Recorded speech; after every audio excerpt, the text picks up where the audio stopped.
Osmania university arts కాలేజీలో చదువుకుంటున్న రోజుల్లో ఇలాంటి నవల ఒకటి రాయాలని అనే ఐడియా అప్పుడు వచ్చింది. దానికి మూల కారణం ఏమిటంటే, నేను ఆర్ట్స్ కాలేజీలో చదువుకుంటున్న రోజుల్లో ఒక విపరీతమైన మానసిక సంఘర్షణకు గురయ్యాను. చాలా బాధలు పడ్డాను. నేను ఒక పల్లెటూరు నుంచి వచ్చి ఈ మహానగరానికి వచ్చేటప్పటికి ఈ పల్లెటూరి వాతావరణానికి ఈ మహానగరపు వాతావరణానికి అడ్జస్ట్ కావడం నాకు చాలా కష్టమైంది. అట్లాగే నేను హాస్టల్లో ఉన్నప్పుడు నా చుట్టూ ఉన్న విద్యార్థులను చూసినప్పుడు, అలాగే నా పరిస్థితిని చూసినప్పుడు ఒక రకమైనటువంటి మానసిక వైక్లభ్యానికి గురయ్యాను. ఇవన్నీ కూడా ఒకరోజు పర్టికులర్గా ఒకరోజు చాలా బాధాకరమైన సంఘటనలు జరిగినాయి. అప్పుడు అనుకున్నాను ఏంటంటే ఈ రోజు జరిగిన సంఘటనలన్నింటినీ కూడా తీసుకొని దీని ఒక నవలగా రాస్తే ఎట్లా ఉంటుంది అనే ఐడియా వచ్చి దాని గురించి చాలా ఆలోచించి దాదాపు 2-3 సంవత్సరాలు దాని మీద నేను వర్క్ చేసి ఆ నవల రాశాను. 69లో ఆ నవల వెలుగు చూసింది. అంటే ఇప్పుడు దాదాపు 45 సంవత్సరాలు అయింది. అయితే ఈ నవలను ఎట్లా మనం పాఠకులు ఏ విధంగా రిసీవ్ చేసుకుంటారు అనేది నాకు ఒక భయంగా నేను ఆ నవల్ని పబ్లిష్ చేశాను. ఎందుకంటే మామూలుగా ఉండే నవలల్లో ఉండే ఆ పాత్రలు కానీ, ఆ లవ్ అఫేర్స్ కానీ, అపార్థాలు ఇవన్నీ ఏమీ లేవు. ఒక విద్యార్థి మానసిక సంఘర్షణే ముఖ్యంగా దీంట్లో ఉంటుంది. ఈ నవలను ఎట్లా రిసీవ్ చేసుకుంటారు అనుకుంటే నాకు చాలా అద్భుతమైనటువంటి రెస్పాన్స్ వచ్చింది. ఆనాటికి ఈనాటికి 45 సంవత్సరాలు పూర్తయినప్పటికీ కూడా ఇవాళ చదువుతున్న విద్యార్థులు కూడా ఈ నవలని వాళ్ళ హృదయాల్లోకి తీసుకుంటున్నారు. చాలామంది ఏమంటారంటే, మా జీవిత గమ్యాన్నే మార్చింది ఈ నవల అని నాకు చెప్పిన వాళ్ళు ఉన్నారు.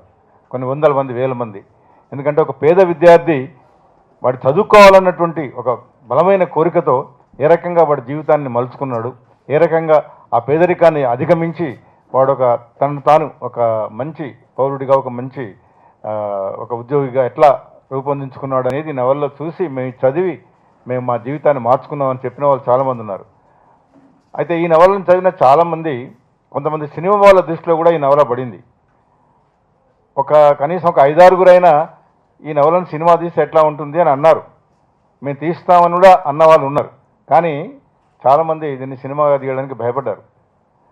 అట్లాంటిది ఇవాళ Prabhakar Jaini himself is a writer. ఆయన 5-6 నవలలు రాశాడు, కథలు రాశాడు. ఆయన కమర్షియల్ ట్యాక్స్ ఆఫీసర్గా పనిచేసినప్పటికీ కూడా ఆయన హృదయం ఎప్పుడు కూడా ఈ సాహిత్యం మీదనే, కళల మీదనే ఉంది. అందుకని ఆయన ఇవాళ ఈ నవలని సినిమా తీస్తానని ఒక సాహసోపేతమైన నిర్ణయం తీసుకున్నాడు. ఆయన ఆ నిర్ణయం తీసుకొని దాన్ని అమలు చేశాడు. అది గొప్ప విషయం. చాలామంది మేము సినిమా తీస్తామన్న వాళ్ళు ఉన్నారు, కానీ తీసి దాన్ని చూపించిన వాళ్ళు ఎవరు లేరు. అట్లాంటిది ఇవాళ మన ప్రభాకర్ జైని ఇంత సాహసోపేతమైన నిర్ణయం తీసుకొని ఈ సినిమాను పూర్తి చేసి ఒక భాషలో కాదు, నాకు చాలా నచ్చిన విషయం ఏంటంటే ఆయన హిందీ, తమిళ్, మలయాళం, ఆఖరికి ఇంగ్లీష్లో కూడా ఆయన డబ్ చేసి దీన్ని 5 భాషల్లో రేపు విడుదల చేయబోతున్నాడు. చాలా చాలా చాలా గొప్ప విషయం. తర్వాత నాకు బాగా నచ్చిన విషయం, ఈ సినిమా షూటింగ్ అప్పుడు నేను 4-5 సార్లు వెళ్ళాను. ఆయన ఆర్ట్స్ కాలేజీలో ఒక 5 రోజుల పాటు ఈ సినిమాని షూట్ చేశాడు. ఇది నేను ఆర్ట్స్ కాలేజీలో నేను చదివాను కాబట్టి ఎక్కువ సంఘటనలు అక్కడే జరిగాయి. ఆ ఆర్ట్స్ కాలేజీ క్యాంపస్లోనే ఈ నవల జరుగుతుంది. ఈ నవలలో ముఖ్య సంఘటనలన్నీ అక్కడే జరుగుతాయి. అది ఆయన ఆర్ట్స్ కాలేజీని ఎంచుకోవడం. అయితే ఆర్ట్స్ కాలేజీ వాళ్ళు పర్మిషన్ ఇవ్వడానికి కొద్ది కష్టపెట్టారనుకోండి. మొదలు అసలు పట్టణ పర్మిషన్ ఇవ్వమన్నారు. సరే, ఏదో రకంగా దాన్ని మేము మేనేజ్ చేసి అక్కడ పర్మిషన్ తెచ్చుకొని 5 రోజులు ఆయన అక్కడ షూటింగ్ చేశాడు. చాలా బాగా ఆ సీన్స్ ఆ షూటింగ్ అవుతున్నప్పుడు నేను చూశాను. చాలా బాగా వచ్చాయి అవి. తర్వాత ఇంకొకటి నాకు బాగా నచ్చిన విషయం ఏంటంటే, దీంట్లో పాత్రలు, ఇందులో ఆర్టిస్టులు అందరూ కూడా చాలా చక్కగా సరిపోయారు ఆ పాత్రలకి. ఇప్పుడు సార్ రవి పాత్ర వేసిన ఆ శ్యామ్ ఇక్కడే ఉన్నాడు. నేను రవి పాత్ర ఎట్లా ఉండాలని నేను సంకల్పించానో ఆ పాత్రను నేను ఇలా ఉండాలి, ఆ పాత్ర వేసేవాడు ఈ రకంగా ఉండాలి అనుకున్నాను. సరిగ్గా అట్లాగే ఉన్నాడు. 1000 ఏళ్ల తెలుగు సాహిత్యంలో ఎన్నదగ్గ కొన్ని గొప్ప రచనల్లో అంపశయ్య నవీన్ గారిది ఉందన్న. ఆయన ముందు నిలబడ్డమే నా దృష్టిలో నాలాంటి వాడికి చాలా గొప్ప విషయం. అలాంటి నవని సాధారణంగా నేను కూడా సినిమాల్లో గతంలో పనిచేసిన వాడిని కాబట్టి, ఇప్పుడు పనిచేస్తూ కాస్త కూస్త ఉన్నవాడిని కాబట్టి, సినిమాకి స్క్రీన్గా తీసుకురావడం, స్క్రీన్ పైకి తీసుకురావడం అనేది మామూలు విషయం కాదు. అబ్స్ట్రాక్ట్ తోటి కూడినది. అంటే ఏమీ కనిపించదు. నీ మీద నాకు ప్రేమ ఉంది అని అన్నామనుకోండి, దాన్ని ఏం చెప్పలేం. అదే స్వీట్ బాక్సో లేకపోతే గులాబీ పువ్వు ఇస్తే అప్పుడు అది ప్రేమను ప్రకటించినట్టు అవుతుంది. అంపశయ్య నవలలో అలాంటి అబ్స్ట్రాక్ట్ని తీసుకొచ్చి ఆయన ఏ హృదయంతో అయితే రాశారో, ఏ అనుభవంతో అయితే రాశారో, ఏ యవ్వనపు తాలూకు ఛాయలతో రాశారో వాటిని యథాతథంగా స్క్రీన్ మీద తీసుకురావడం నిజంగా ప్రభాకర్ జైన్ గారిని సాహసం అనే చెప్పాలి. అందులో ఆయన సఫలీకృతులు అవుతున్నందుకు అభినందించక తప్పదు. మామూలుగా ఏదైనా కళాఖండంతో సినిమా ముఖ్యంగా మనము కనెక్ట్ అవ్వాలి అంటే ఐదర్ మన అనుభవం స్క్రీన్ మీద ఉండాలి, లేదా మనకి తెలియని అనుభవం ఏదో ఒకటి ఉండాలి. ఇదే సినిమా కనుక బహుశా అంపశయ్య 1990లో వచ్చి ఉంటే అప్పటి యూత్కి వాళ్ళ అనుభవాలతో కనెక్ట్ అయ్యి ఉండేది. ఇప్పుడు యూత్కి అనుభవాలు లేవు, అనుభవాలు ఉన్నాయన్న భ్రమ మాత్రమే ఉంటుంది. నాకు తెలిసినంత వరకు మరదలతోటి చిన్న చిన్న సరసాలు కావచ్చు, ఎవరికీ తెలియకుండా కొద్దిగా చిన్న తాలూకు ఇంతకైనా చెప్పకూడదు లాంటివి నిజానికి వాళ్ళ యూత్కి తెలియదు. అంపశయ్య సినిమా చూస్తే వాళ్ళు ఎలా ఉండేవారా నా ముందటి తరం, ఇదా అసలైన అనుభూతి అంటే, రసజ్ఞత అంటే ఇదా, రసానుభూతి అంటే ఇదా అని కూర్చున్న ప్రతి ప్రేక్షకుడు ముఖ్యంగా యూత్ కనెక్ట్ అవుతూ ఇందాకన సార్ చెప్పినట్టుగా రత్తి పాత్రలోకో లేకపోతే కనుక రవి పాత్రలోకి వెళుతూ వెళ్ళే విధానం నిజంగా ఖచ్చితంగా గొప్పగా ఉంటుందని మాత్రం చెప్పవచ్చు. ఇలాంటి గొప్ప కళాఖండంలో నాకు కూడా స్థానం కలిగినందుకు, నేను కూడా ఒక పాత్ర ధరించినందుకు. ఈ మూవీని మన ప్రభాకర్ జైని సార్ చాలా ఇష్టపడి కష్టపడి తీశారు. మరి అలానే ఇంతకుముందు మీట్లో మనం మాట్లాడుకున్నట్లు ఈ మూవీలో కావాల్సిన కొన్ని ఐటమ్స్ కానీ సార్ చాలా కష్టపడి సంపాదించి లైక్ స్విచెస్ గురించి లాస్ట్ టైం మనం మాట్లాడుకున్నాం. దాన్ని బట్టి మనకు అర్థమవుతుంది అంటే చాలా రియాలిటీకి దగ్గరలో, మరి అలానే అందరికీ నచ్చే విధంగా కూడా చాలా బాగా తీశారు. అండ్ నేను షూట్ చేసినప్పుడు కూడా నేను చాలా గమనించాను, నాకు చాలా ప్రోత్సాహాన్ని ఇచ్చారు. మీ అందరికీ తెలుసు జనరలీ నేను అంటే యూట్యూబ్ షార్ట్ ఫిల్మ్స్ అదేవిధంగా అందరికీ తెలుసు, కానీ నేను కూడా చాలా వెయిట్ చేశాను. అంటే మనకి లైక్ మూవీలో ఏదైనా ఆఫర్ వస్తే బాగుండు, మన యాక్టింగ్కి స్కోప్ ఉండి గుర్తుపట్టేలా కానీ. ఈ క్యాంపస్ అంపశయ్య మూవీలో నేను ఒక కొంచెం సేపు ఉండే క్యారెక్టర్ చేశాను, కానీ ఆ కొంచెం సేపట్లోనే 2 రకాల వేరియేషన్స్లో నన్ను చూపించారు. అండ్ చాలా సరికొత్తగా అనిపించింది, చాలా థ్రిల్లింగ్గా అనిపించింది. అందరూ కూడా మూవీ చాలా బాగా నచ్చుతుంది. అండ్ నేను మనస్ఫూర్తిగా చెప్తున్నాను, మంచి నవలని సినిమాకి తీయండి. సినిమాటిక్ ఫామ్ కొంచెం కష్టమే, సార్ చెప్పినట్టు ఇందాక విజువలైజేషన్ ఇది సంభవ ప్రాబ్లమాటిక్. నేను సెన్సార్ బోర్డు మెంబర్గా కొన్ని 100 సినిమాలు సెన్సార్ చేశాను. ఆర్టిఫిషియాలిటీ కంటే కూడా గ్రౌండ్ లెవెల్లో ఆ స్టూడెంట్ రవి ఎలా సఫర్ అయినాడని చూశాను. రెస్ట్ కొంచెం సినిమాని కొన్ని చేంజెస్ చెప్పాను. సార్ సినిమాకి ఆర్ట్ ఫామ్కి వెళ్ళాలంటే ఫిల్మ్లో 50% వాయిస్ ఉండాలి, మిగతా 50% విజువల్ మీద ఉండాలి. వీళ్ళు డైలాగ్ చెప్పగానే వాళ్ళు డైలాగ్ చెప్పకూడదు. అక్షరాలా పఠించారు ప్రభాకర్ గారు, అక్షరాలు. అప్పుడు నేను చెప్పాను, సార్ ఈ సబ్జెక్టు నవీన్ గారు రాసిన థాట్ మలయాళం లాంటి చోటకి వెళ్తే సూపర్ హిట్ అవుతుంది సార్ బొమ్మ అనగానే ఆయన వెంటనే నా మాట మీద మలయాళంకి చేశారు. ఏంటండి సార్ చిన్న విన్నపం రమణాచారి గారు, ఇలాంటి సినిమాలు వచ్చినప్పుడు ప్రభుత్వం కమర్షియల్గా ఓకే అవుతాయా లేదా సెకండరీ విషయాలు. అవి సినిమా మౌత్ టాక్ మీద నడుస్తుంది కానీ వాల్ పోస్టర్ మీద ఉన్న వాటి మీద నడవదు. ప్లస్ మీడియా వాళ్ళు ఎక్కువ కనుక దాన్ని కానీ ఎలివేట్ చేసి as great novel has become a good film అని వాళ్ళు ఎలివేట్ చేయగలిగితే media will play more role than anything else on the earth. ఈ ఆడియో లాంచ్ ఇంతకుముందు తెలుగులో ఒకసారి జరిగింది, తెలుగు తమిళ్ మలయాళం సాంగ్స్ రిలీజ్ చేశాము. కానీ ఆ రోజు రమణాచారి గారు రాలేకపోయినారు. ఆ రోజు నుంచి నా మనసులో ఒక వెలితి ఉందన్నమాట. ఇంతవరకు నేను రాసిన నవలలలో అన్నీ కూడా సారే రిలీజ్ చేశారు. నేను జగిత్యాల్లో ఉన్నా, వరంగల్లో ఉన్నా, హైదరాబాద్లో ఉన్నా సార్ చేతుల మీదుగానే అవన్నీ విడుదల చేయబడ్డాయి. కొన్ని నవలలకు సార్ కృతి భర్త కూడా. అట్లాగే ఇంతకుముందు తీసిన 2 సినిమాల్లో కూడా అమ్మా నీకు వందనంకు సార్ వచ్చారు. తర్వాత ప్రణయ వీధుల్లో పోరాడే ప్రిన్స్ అనే సినిమాకి రావడమే కాకుండా సార్ ద్విపాత్రాభినయం చేశారు మా సినిమాలో. కాకతీయ మహారాజుగా, కాకతీయ వరంగల్ జిల్లా కలెక్టర్గా. అందుకని ఆ వెలితి ఉంది. అంపశయ్య సార్ ఆశీర్వచనం లేకుండా బయటికి పంపే ఉద్దేశం లేదు నాకు. అందుకని లక్కీగా దాన్ని హిందీలో కూడా తర్జుమా చేయించి, అనువాదం చేయించి హిందీ సాంగ్ సార్తో వాళ్ళ రిలీజ్ చేస్తున్నాం. ఈ సినిమా ఎందుకు చూడాలి అందరంటే, ఇది సార్వజనీనమైన సబ్జెక్ట్. ఏ క్యాంపస్లో చదివిన ఏ విద్యార్థి అయినా అంపశయ్య నవీన్ గారైనా, కేవి రమణాచారి గారైనా, కేసీఆర్ గారైనా, నేనైనా, మీరైనా అందరం ఆ అంపశయ్య దశను దాటి జీవితంలోకి ప్రవేశించిన వాళ్ళము. ఈ సినిమాలో మేము ఇంతకుముందు కూడా అమ్మా నీకు వందనం సినిమాలో కూడా కొన్ని నిర్ణయాలు తీసుకున్నాం అనమాట. ముఖ్యంగా తెలుగు నటులే ఉండాలి, తెలుగు నేటివిటీ ఉండాలి, మేకప్, కాస్ట్యూమ్స్, లైటింగ్, డ్యాన్సులు, పాటలు ఏవి ఉండొద్దని ఒక నిర్ణయం తీసుకున్నాం అనమాట. మీరు సాంగ్ చూశారు ఇందాక, అందులో కిన్నెరమెట్ల మొగులయ్య అని మన ఒక జానపద కళాకారుణ్ణి కావాలని తీసుకొచ్చి పెట్టించాము. ఆయన మమ్మల్ని చాలా ఆడుకున్నాడు అనుకోండి, కానీ మొదటికైతే ఆయనతో దించాము. అట్లాగే ఈ సినిమాలో మొన్న ఒకసారి సార్ దగ్గర కూర్చున్నప్పుడు శరత్ జ్యోత్స్న రాణి అని హెచ్సియులో తెలుగు డిపార్ట్మెంట్ ప్రొఫెసర్ అంట, అక్కడ ఉన్న వాళ్ళు చెప్పారు ఇట్లా అంపశయ్య నవల తీస్తున్నారు, రవి పాత్ర ఎవరు వేస్తున్నారు సార్ అని అడిగాను. రత్తి పాత్ర ఎవరు వేస్తున్నారు అంటే అట్లా పాత్రలతోటి ఐడెంటిఫై అయిపోయి వాళ్ళని ఓన్ చేసుకున్నారనమాట. వాళ్ళ మనసుల్లో ఒక పాత్ర ఉండిపోతుంది, రవి అంటే ఇట్లా ఉండాలి, ఈ సంఘటన ఈ విధంగా ఉండాలని వాళ్ళు ముందు నుంచి ఫిక్స్ అయిపోయి ఉన్నారనమాట. వాళ్ళ అంచనాలకు ఏ మాత్రం తగ్గకుండా,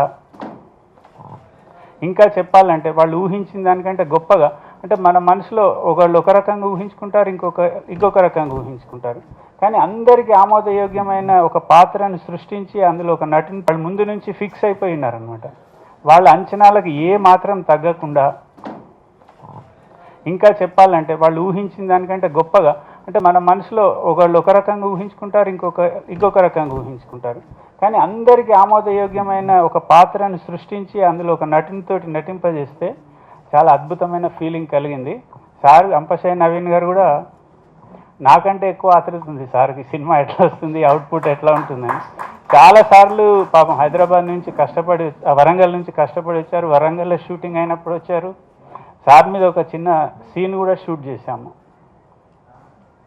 అట్లాగే ఇందులో శ్యామ్ ఇప్పుడు ఇందాక పరిచయం చేసినాం కదా, మీరు అతనికి ఇక్కడ ఉన్న పోస్టర్కి అసలు ఏ మాత్రం సంబంధం లేదండి. అంటే ఇంత బరువైన పాత్రను త్రూ అవుట్ మెయింటైన్ చేయాలి, దాన్ని బోయాలి, ఆ భారాన్ని మోయాలని అంటే ఆ గడ్డం పాపం 3 నెలలు అట్లాగే ఉంచుకున్నాడు. వేరే సినిమాలకు అవకాశం వచ్చినా పోకుండా గడ్డాన్ని మాత్రం ఉంచి మాకు చాలా కోఆపరేట్ చేశారు. ఈ సినిమాలో అందరికీ ఆప్యాయంగా ఒక విధమైన అటాచ్మెంట్ కలిగిన పాత్ర రత్తి పాత్ర అన్నమాట. ఆమె పావని రాలేకపోయింది ఇవాళ, కానీ చాలా అద్భుతంగా నటించింది. ఒక్కొక్క అమ్మాయి just intermediate final year exams రాసింది అమ్మాయి మొన్ననే. మనం ఆ అమ్మాయిని 14 ఏళ్ల వయసు నుంచి 26 ఏళ్ల వయసు వరకు ఆ గ్రోత్ చూపించామంటే it's a travel from 14 years to 26 years. చిన్నప్పుడు ఒక పసిపిల్ల దగ్గర నుంచి జీవితంలో మోసపోయి ఒక వేశ్య పాత్రగా మారి ప్రాణాలకు సైతం లెక్క చేసేంత స్టేజ్కి వచ్చిందనమాట. ఆ పాత్రను ఆమె అద్భుతంగా పోషించింది. అలాగే ఇందులో ఈ సినిమాను నేనైతే సుమారు ఒక 100 సార్లు చూశానండి. కానీ ఒక్కొక్క స్టేజ్ అంటే ఎడిటింగ్ అయినాక, డబ్బింగ్ అయినాక, ఆర్ఆర్ అయ్యాక, డిఏ అయ్యాక, మళ్ళీ సౌండ్ ఎఫెక్ట్స్ అయ్యాక, చివరిగా మొన్న చూసాము. అందులో ఒక అద్భుతమైన 2 విషయాల వల్ల ఆ సినిమా చాలా గొప్పగా తయారైంది. అంటే ప్రతి దర్శకుడు అదే చెప్తుంటాడు, అంటే మాది కమర్షియల్ కాదు కాబట్టి నేను చెప్పాల్సిన అవసరం లేదు. ఇందులో ఆర్ఆర్ రికార్డింగ్ ఘంటసాల విశ్వనాథ్ గారు ఎంత అద్భుతమైన మ్యూజిక్ ఇచ్చారంటే, నేనంటే ఓకే నేను రచయితని కాబట్టి ఓకే, నాతో పాటు కెమెరామెన్ రవికుమార్ గారు, ఒక లాయర్ గారు ఉన్నారు వాల్మీకి గారు, తిరుపతి రెడ్డి గారు, వీళ్ళైతే వాళ్ళందరికీ ఆ సినిమా చూసి బయటకు వస్తుంటే కళ్ళ నిండా నీళ్లు గారినాయి అనమాట. అంటే మనం ఒక ప్రొఫెషన్లో ఎన్నో ఏళ్ళుగా చేస్తున్న వాళ్ళకి అంత సున్నితమైన భావాలను కలిగించేంత గొప్ప ఆర్ఆర్ను ఘంటసాల విశ్వనాథ్ ఇచ్చారు. Thank you very much sir, I congratulate you on the dais. అట్లాగే ఈ సినిమాలో కొన్ని పరిమితులు ఉన్నాయి, మాకు బడ్జెట్ పరిమితులు. ఆ పరిమితుల్లోనే మనకు అద్భుతమైన నాకు చాలా నమ్మకం ఉంది, అంటే గర్వం కాదు, నాకు ఆత్మవిశ్వాసం. మన తెలుగు యొక్క కమర్షియల్ ఫార్మాట్ సినిమాల ప్రభంజనం లోపల ఇది నిలిచి ఉంటే చాలా అదృష్టం, నిలవకపోయినా మిగతా భాషల ద్వారానైనా దీన్ని గొప్ప సినిమాగా తీర్చిదిద్దుతామని ఆశిస్తున్నాను. आज मैं बहुत खुश हूँ क्योंकि आज ये कांटों की शैया नावल के अनुसार जो कैंपस ऑडियो रिलीज हुआ है, वो ऑडियो कैंपस रिलीज करने में मुझे भागस्वामी बनाने में मैं बहुत ही संतुष्ट हूँ और बहुत खुश हूँ. मैं बहुत आभारी हूँ प्रभाकर जैनी कपल को. Thank you Prabhakar Jaini. నాకు ప్రభాకర్ జైనికి మధ్య ఉండేటువంటి అనుబంధం చాలా గొప్పది.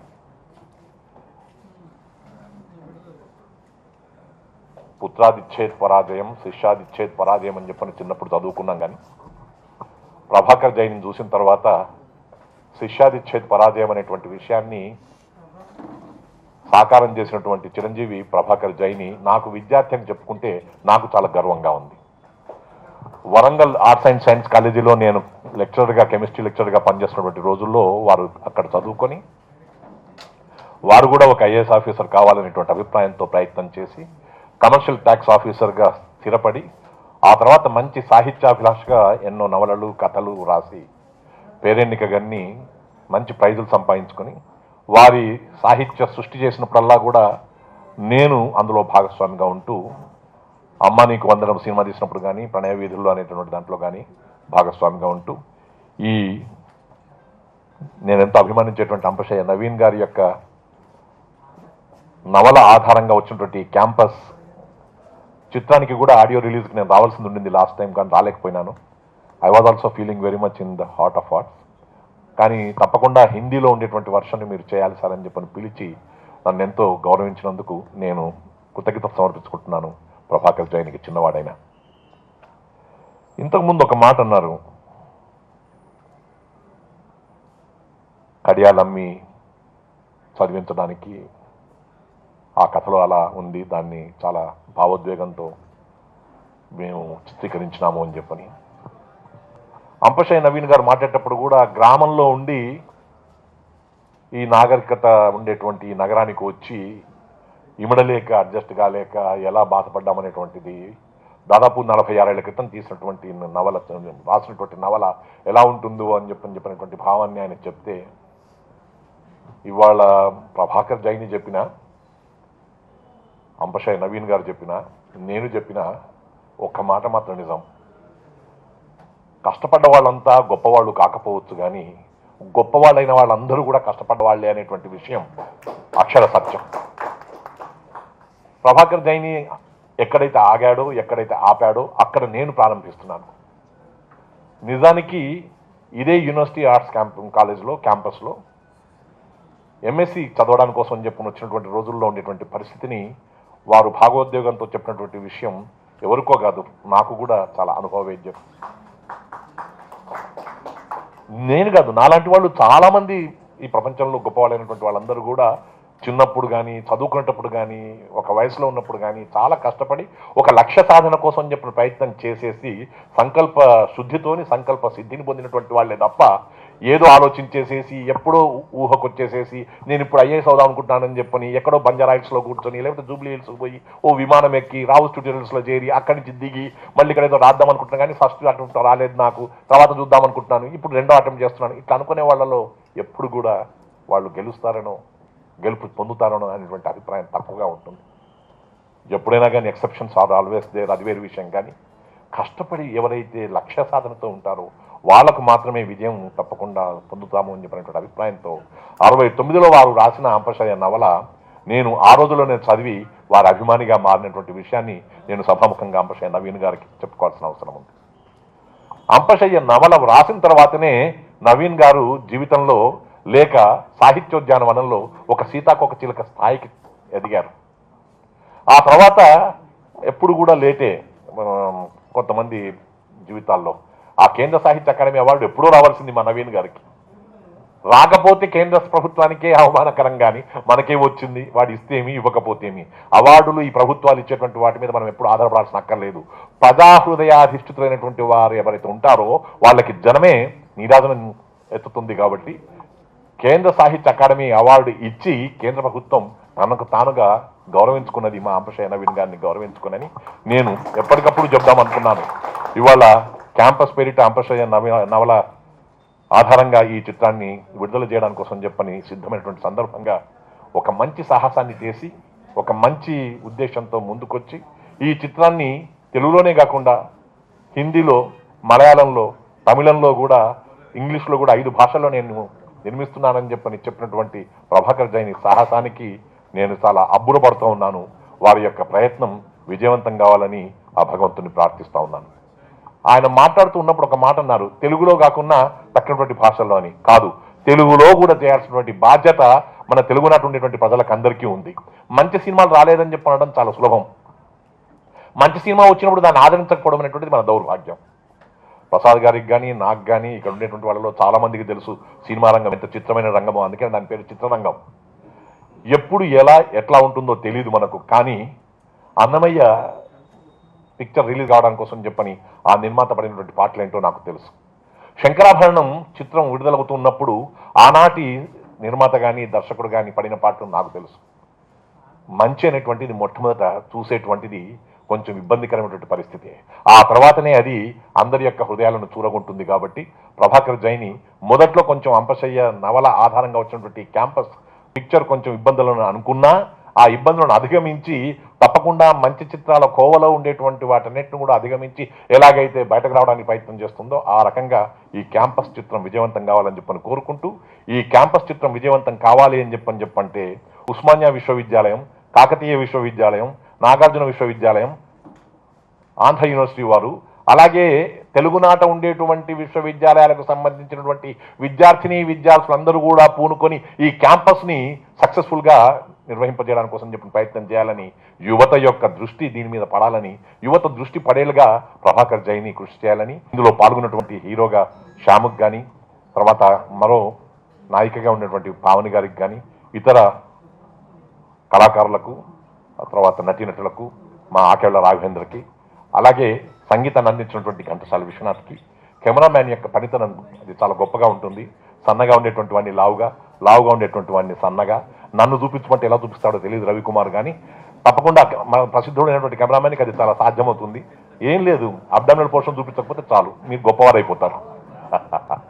అందుకని ఏదైనా అందరి యొక్క సమిష్టి కృషి వల్ల ఈ చిత్రం విజయవంతం కావాలని చెప్పని మరొకసారి కోరుకుంటూ, ప్రభాకర్ జైని దంపతులకు నా శుభాకాంక్షలు తెలుపుకుంటూ, అంపశయ్య నవీన్ గారికి నమస్కరిస్తూ సెలవు.